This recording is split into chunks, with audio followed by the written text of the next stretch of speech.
A lot of people, when they think supply chain, they think procurement, but there's just more to it. And when I think supply chain is from raw materials all the way through customer service. So everything it takes to make the stuff, how you make the stuff, how you put the stuff together, how you deliver the stuff to the customer. That's the supply chain. And then so basically now your expertise is procurement on supply chain. Now it's all parts of the supply chain: logistics, procurement, contract management, leadership and Start to development. finish. Cool. Everything, Okay, so everything. you're vertically integrated for all of it. Correct. So that's what I train people on. So when I came out of the service, nobody would hire me, believe it or not. I had a doctorate, 20 years in the service, and nobody would hire me. Why? So I started my own company, probably because I just had too many credentials. Yeah, I think that's actually a pretty common theme, unfortunately, with a Really? lot of people that come out of any division of military, I guess. Any of the services, the full Yeah. service. And actually, that's one of the things we're doing now with SCM.jobs, which is the career development side, SCM.jobs or supply chain management.jobs, is we're focusing on military people to build their skills in supply chain, procurement, purchasing, all the different areas of supply chain. And then our platform is focused on helping them find positions. And we're just starting that now. So we're building the platform. We have the training piece to help them learn the skills. We're putting the platform together so they can post their resumes and people can find the resumes. And then the next level, which will be later on this year, we'll actually start placing people. Well, no military So people you're are coming planning out. next year you're going to start placing people? My goal is by the end of this year to By start the end of placing this people. year, okay. And then what's the timeline on the whole thing? Where are you at in the process of doing that? Because it's interesting. Right. We're building the platform. We're getting we call the back office all kind of set. How do we find our leads? How do we do our sales process? How do we close the leads for the recruiting side, for job posts and that? I may have people I can refer you that could help with those. Okay. Yeah. Yeah, definitely. Because we're putting this all together, and the idea really is so that people coming out of the military, they all have skills in supply chain, whether it's a E3 planning a patrol, because he's got to take care of his team of 2 to 3 Marines. Right. He's got to plan all the logistics for that. And then you have a squad leader to a lieutenant who has, squad leader has a squad of 12 Marines. A lieutenant has a platoon of 4 squads, so he's in charge of 48 Marines, and then a company commander and so forth up the rank. They all have supply chain planning skills that can be used for businesses. And what's interesting is I've been to a couple conferences and I'm talking to people that there's really a struggle to find qualified people that understand procurement to be able to do these jobs in these businesses. Yeah, because I saw one of the stats on your website. You were saying that only 15% of CEOs are confident about their supply chain integration. Correct. It's fucking wild. Isn't it? Isn't it? Yeah, Wow. and we saw that during the pandemic, right? Holy we saw shit. that. It was all That's what I big wanted issue. to learn. Yeah, how Holy everybody shit. ran into issues at the ports and Right. yeah, disrupted everything. 15%. Right. And now 85% or 87% is a new study that came out in 2022 with, I think it was Deloitte that put it out, that said that CEOs realize supply chain is an issue, but they're throwing technology at it. They're like, I'm going to fix this with computers and Well, yeah, software because- and AI. But at Because the end of we always want to replace us with the tools that we're building. It's fucking ridiculous. yeah, but even then, people have to make decisions. You can have all exactly. the data in the world, all the tools telling you what's going It's on. not good. The hammer never hammer the fucking nails alone. Correct. It's the same with That's the, a great analogy. Yes, it's the Put the same nail thing. on the hammer. They're not gonna do anything. Somebody's got to pick up the hammer. Somebody's got to put the nail in the right place and knock it in. Yeah, because right? sometimes you fucking hit your thumb, and that's Yeah. that's painful as hell. right? Holy shit. Yeah. So that's part of the whole my vision for the future is to build a platform that really just enables supply chain. But it's nice that you want to do it through helping vets too. Correct. Because I think there's especially looking at you now, nobody wanted to hire you. This is fucking ludicrous. It was a shock to me, but it was reality. Then think about how much the potential the potential value of everyone that are not working at the right position is lost. How much? Think about all of the lost in potentials. I think the biggest reason people don't hire vets is because they don't see the business value of a veteran from a business point of view. And veterans are not very good at articulating our value in a business way for them to understand. Not yet. Not yet. Because I haven't been in that setting, but you've got people that have real world street smarts and experience. And it is, I'm obviously a big supporter, and I think that military is a perfect route to go to bring people into operations and procurement, all of that, because of all the experiences they've had in the real world. They have. It makes so much sense. And what I think one of the biggest reasons military will do well is because they bring Discipline. calm to chaos. That too.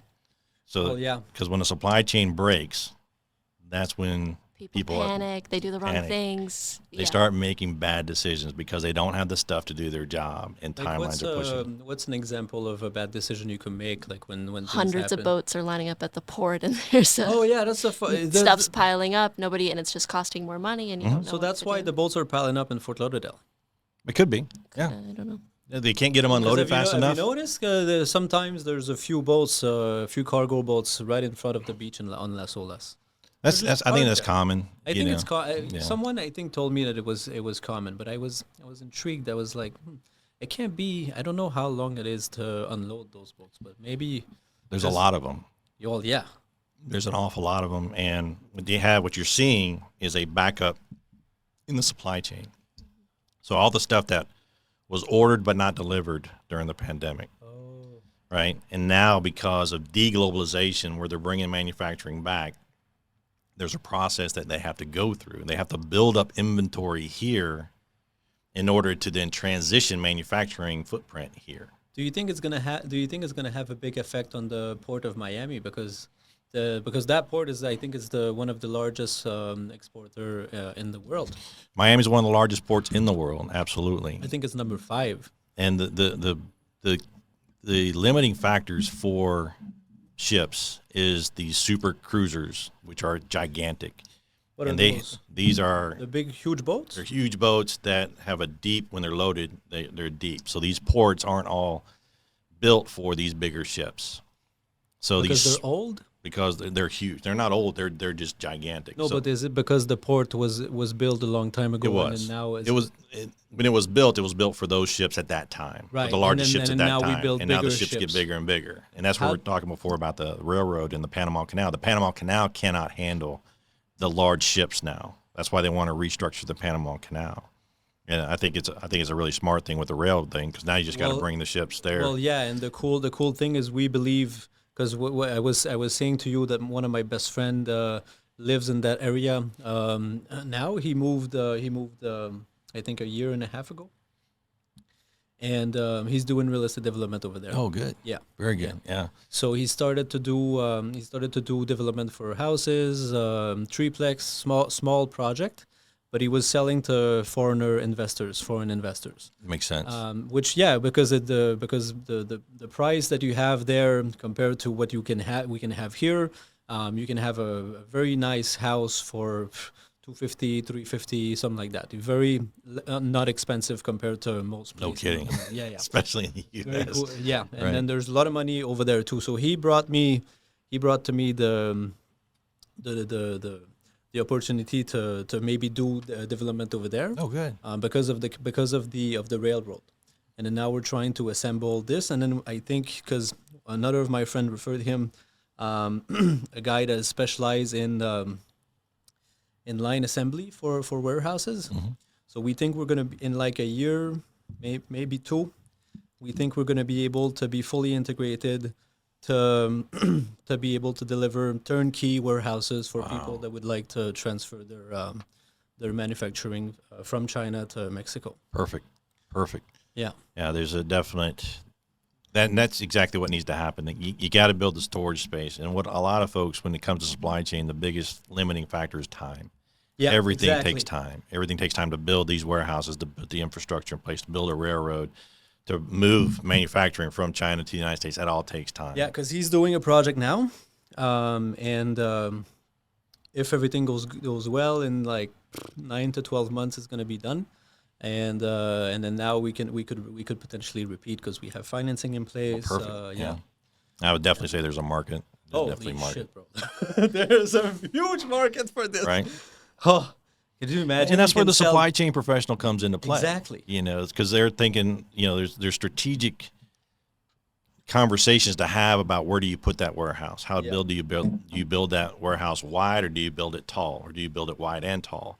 What kind of cargo are you going to put in there? Well, then soon enough, what we see in industrial property for the newer build is very high ceiling, because then square footage has become very expensive with the price of the land that has become super expensive. Because not so long ago you could buy industrial land for a few bucks a foot. Now some place it's like 50. Wow. Oh yeah. Big jump. Holy shit. You know, part of that design should be thoughts of robotics. How are you going to integrate AI to make that smarter? So this is why the guys want super high warehouses, because then on the volume, the square footage is not that bad. Right. And then you can have racking, and then you can put robots into the racking that does all of that. Yeah. Do a lot of the work. So then this is why the new build, the big value, maybe the commercial lease at some point are going to be charge on the volume instead of the square footage. At some point, somebody is going to figure out that maybe they're losing money. Well, we had one of the classes I was training had a woman who I call her. I think she was one of the best negotiators I ever heard a story from, because Really? there's a company like Grainger. You know Grainger? No. Grainger is a company, a lot of hardware stuff. Hardware? Any gadget you need, Grainger has it. Okay. So it's like And- Canadian Tire for us. Yeah, and so and what they wanted to do was put vending machines inside this warehouse for the gear that they needed, right? And what it is basically what you do is each person has a card that they go and they swipe and they get the stuff that they need. Oh, wait, so they were vending machines for Tools for safety equipment, expendables, office stuff, that kind of thing. So you put a vending machine there. Did that work? Absolutely, it works. Really? They save like $30,000 to $50,000 the first year that they Wow. put it in, because people had to sign for it. They could no longer just take it and say, "Oh, I'm using it." They were actually accountable because every time they swiped that card, it would track it to that person. And so you can look at the usage and say, "Okay, this is great." They took 100 widgets. Mary took 100 widgets. Why does Mary need 100 widgets? And they would go talk to Mary or John or whoever was taking 100 widgets, so people wouldn't want that conversation, so they wouldn't steal. It stopped a lot of stealing. Huh, okay. But now, why was she the best negotiator? The reason she was the best negotiator is because she made Grainger pay for the square footage of the vending machine for them to put that vending machine in her warehouse. She was like, "Oh, no. You're going to pay for that. We're paying you for the stuff. You're going to pay us for the space." Nice. That's what I said. I said, "That's nice." Really smart. That goes to your point That's of, nice. square footage meaning something. Because just think about it, because the value of your commercial real estate is based on the revenue per square footage that you're going to regenerate on those. So then that small things, maybe I don't know how big they lease the thing, but it can make at $30-40 net a foot, it can make a big dent on the value sometimes. Sometimes you can, with stupid things like that, you can have hundreds of thousands of dollars, sometimes millions of dollars on top Exactly. of your building values. And then the cool thing about investing in real estate is because then you can refinance and take out the money. Right. So because it's debt, it's not taxable, and then you reinvest in something else. And that's where the supply chain professional, I call them the supply chain professional, even though procurement's one of the functions within supply chain, the supply chain professional understands the bigger picture, right? They understand that square footage has value. They understand that there's an impact when oil prices go up, there's an impact on delivery charges, it's going to raise the prices. So they're trying to lock in prices. There's a story of, we had someone from waste management in our training program, and he said I could tell this story. And what they saw, through their analysis, they saw that the price of tires was going to increase because the price of rubber was going to increase. So they locked in a 2-year contract with the tire manufacturer to lock in prices. So as prices were going up, that's called edging, right? hedging.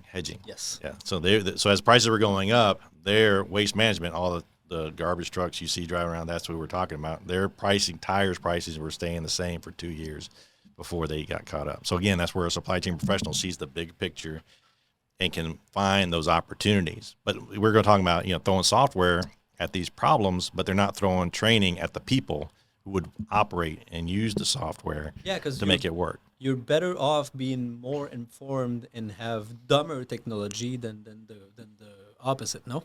I think it's the better your the technology is only as good as you can use it. Right. Because if you gave me, for example, a Ferrari, I'd I would drive it at 25 miles an hour.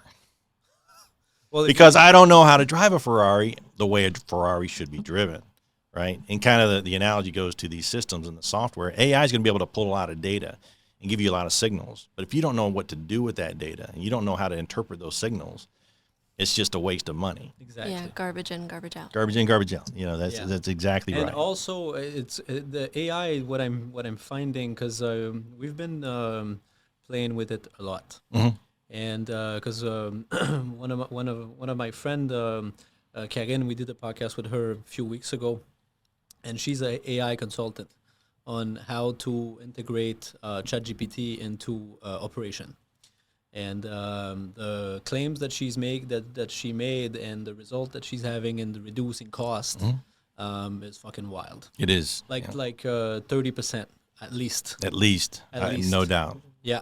Without knowing the case study, I would believe that. And then so because most of the saving of time is when you can use it. So you can train part of ChatGPT. They're called GPTs. So you can train them into doing a specific task.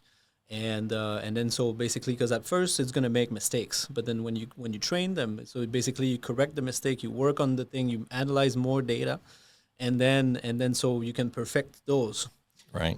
And then to produce like ideas or to reformulate ideas or to analyze data is fucking amazing. It's very, very cool. So I had to summarize because with some partners we have an investing funds that we're launching soon. Okay. Yeah, you told me about that. Yeah. Yeah, and now we're about ready, but we need to do the chart of the business because I want to model the firm based on Ray Dalio's Bridgewater. Okay. Because I read his book Principle and I loved it. Okay. And I want to apply those principles to my business because I thought they were very, very sound. The first one is radical transparency, and then followed by radical openness. Because I don't think you can work with partners if you're not completely open and you don't agree on where the business should go. Right. Because at the end of the day, if you make decision for you over the business, then it's going to fail. I agree with that. For any organization, And I bet it was the same thing in the Marines too. The teams first. we would say we would use what they call commander's guidance and vision is what, in the corporate world we call it vision and mission, and in the Marine Corps military world we call it commander's guidance, Well, in football, which is their it's the vision. Same thing. The yeah. team is first. Yeah, but you got to have a leader that has a vision. Yeah. And then anyone that joins the team has to align with and agree with that vision. And I think that's where transparency and openness is critical. It's like if you come to the table, you buy into this mission. Yeah. If you don't buy into this mission, go away from the table. Yeah. Because we're all going to talk about it, and if we all have the same goal, the assumption is we're all going to do what's best to accomplish that goal. Exactly. You know? Exactly. So basically, I like the book, and I did a very decent presentation on the structure of the book, all of the principles, how they apply to the business. It took me less than 30 minutes. Oh, nice. Yeah. Very good. Yeah. And the best things are the simple things, aren't they? I know. So it was You don't have to make it complicated. exactly. So I send the thread to my partner in operation that we're structuring the thing with, and I was like, well, review this before our meeting, and then we can talk, we can discuss. Awesome. Yeah, it would have taken me a week probably to go through all of the book and then organize everything and then how it applies. Like it's for me at least massive job. Whew. So you're saying the AI did this for you? Yeah. Oh, nice. Okay. Yeah. Nice. Because I kind of talk with the AI like it's a person. I use it all the time. Yeah. I use it all the time. Yeah. I use it for marketing, build buyer personas. It's really interesting there, and then you can ask it questions to think like the buyer you want to target. Yeah, because really have you fun. noticed that the more you give perspective to your input, the more refined the answer is going to be. And that, I think that's the benefit and also the disadvantage of AI. It's only as smart as it was trained to do.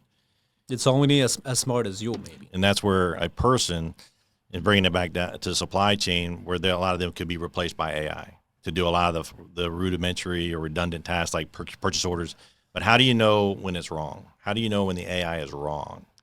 You got to have a human that has the knowledge and the experience to say that doesn't make sense. Because it is wrong.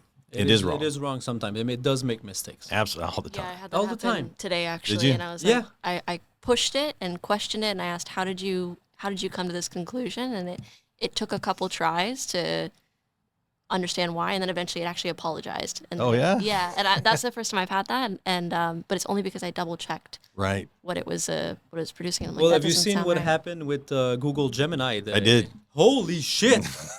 Oops.